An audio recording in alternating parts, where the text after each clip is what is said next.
Bonjour à tous. Nous allons traiter l'exercice numéro 4 de la série 1.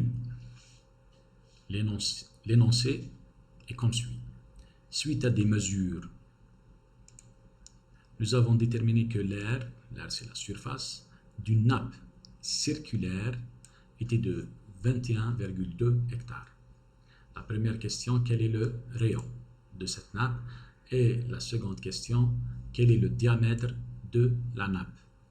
Bon, la nappe, c'est on la modélise comme un disque de rayon R. Avant de commencer le corrigitype, à titre de rappel, vous avez 21,2 hectares. En les convertissant en mètres carrés, vous aurez 21,2 10 puissance 4 mètres carrés. Comme vous le savez aussi, que la surface d'un disque est égale à pi r carré. C'est pi fois le rayon au carré du disque. Le rayon est égal à la racine carrée de la surface divisée par pi. Le problème dans cet exercice, ce n'est pas les calculs en eux-mêmes, mais plutôt le choix du nombre de chiffres significatifs des constantes physiques. En l'occurrence ici, pi. Est-ce qu'on va prendre 3,14 ou 3,1 ou plus de chiffres significatifs?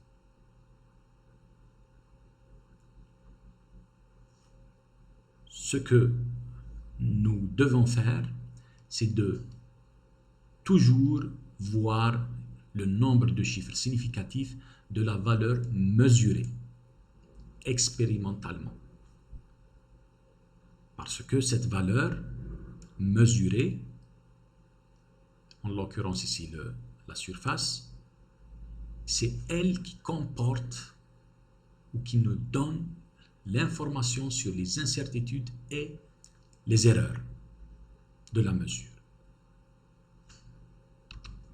Maintenant, pour pouvoir calculer R, vous avez R est égal à la racine carrée, numériquement, 21,2 10 puissance 4 mètres carrés divisé par pi. Le pi, on l'a choisi à 3,14. Si vous prenez la calculatrice, vous allez calculer cette racine. Vous allez trouver quelque chose comme 2,59, 838, etc., 10 puissance 2 mètres. On ne peut pas garder ce chiffre tel quel. On doit garder uniquement 3 chiffres significatifs comme la valeur mesurée dans l'énoncé de l'exercice. Donc si on prend 3 chiffres significatifs, le 2 est un chiffre certain, mais le 5, ce n'est pas un chiffre certain. Pourquoi? Parce que quand on fait l'arrondissement, quand on arrondit le 9, donc le 98 si vous voulez, il est plus proche de 100. Donc si on rajoute le 100, ça va devenir non pas 500, mais 600. Donc 2,6 0 fois 10 puissance 2 mètres. Donc nous avons 1, 2 et 3 chiffres significatifs.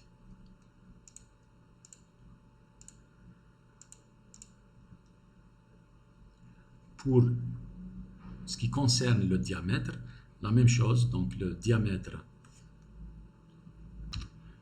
est égal à 2 fois R, donc 2,60 fois 2, c'est 5,20 10 puissance 2 mètres. Ce n'est pas 5,2, mais 5,20. On doit tenir compte de 3 chiffres significatifs. Bon, pour l'exercice numéro 4, le plus important, ce n'est pas le calcul numérique ou l'utilisation de loi, mais plutôt le choix du nombre de chiffres significatifs dans le cas d'une constante physique, comme ici c'est pi. On tient compte du nombre de chiffres significatifs uniquement des données, parce que c'est des valeurs mesurées. C'est elles qui nous donnent l'information sur l'incertitude et erreur. Merci beaucoup pour votre attention et à la prochaine.